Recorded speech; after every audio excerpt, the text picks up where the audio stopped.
Happy Rakshabandhan all handsome brothers and beautiful sisters. So నాకైతే own brothers లేరు. రీసెంట్గా నాకు ఒక ప్రాబ్లం వచ్చింది. ఆ ప్రాబ్లం వచ్చినప్పుడు నాకు ఒక ఓన్ బ్రదర్ ఉంటే బాగుండేది, నన్ను చీట్ చేసిన అబ్బాయిని బాగా తుక్కురాకు కొడితే బాగుండేది అనిపించింది.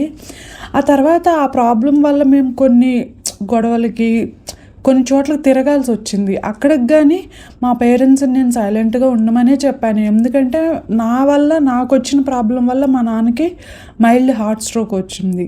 సో అందుకని ఎక్కడ గొడవ పడొద్దు, కామ్గా వచ్చేద్దాము, కామ్గా మాట్లాడి వచ్చేద్దాం అని చెప్పి నేను ఎక్కడ వాళ్ళని మాట్లాడనివ్వలేదు. బట్ అవతల వాళ్ళు మాత్రం వాళ్ళు తప్పు చేసి కూడా చాలా రెచ్చిపోయినారు. గాడే చూసుకోవాలి వాళ్ళని. సో కమింగ్ టు రక్షాబంధన్, నాకు సిస్టర్ మాత్రమే ఉంది. మా అక్క నన్ను చాలా బాగా చూసుకునేది. తను చదువుకునే రోజుల్లో అయితే నన్ను బాగా మంచి డ్రెస్సులు కొనిచ్చేది, నన్ను చాలా బాగా చూసుకునేది, మంచిగా డబ్బులు ఇచ్చేది. ఒక్క ఇన్సిడెంట్ ఏంటంటే, నేను మా రిలేటివ్స్లో నాకు ఒక కజిన్ అంటే బాబాయ్ అవుతారు, అతనికి రెంట్ కట్టుకోవటానికి మనీ లేకపోతే నాకు గోల్డ్ రింగ్ ఇచ్చాను అనమాట. సో అప్పుడు అది మా ఇంట్లో తెలియదు కదా, ఇంటికి వెళ్ళేటప్పుడు గోల్డ్ రింగ్ లేదు చేతికి.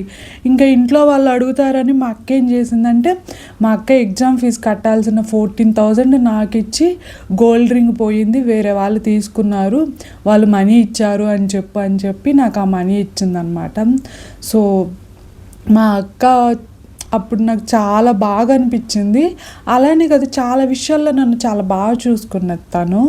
సో ఇప్పుడు నేను తనకి రీపే చేస్తున్నాను. రక్షాబంధన్కి నేను నీకు ఒక డ్రెస్ కొన్నాను. అక్క హ్యాపీ రక్షాబంధన్. నీకు కూడా సిస్టర్స్ అయినా రక్షాబంధన్ చేసుకోవచ్చు అనమాట. Thank you for watching. అందరూ మంచిగా సెలబ్రేట్ చేసుకోండి. బాయ్.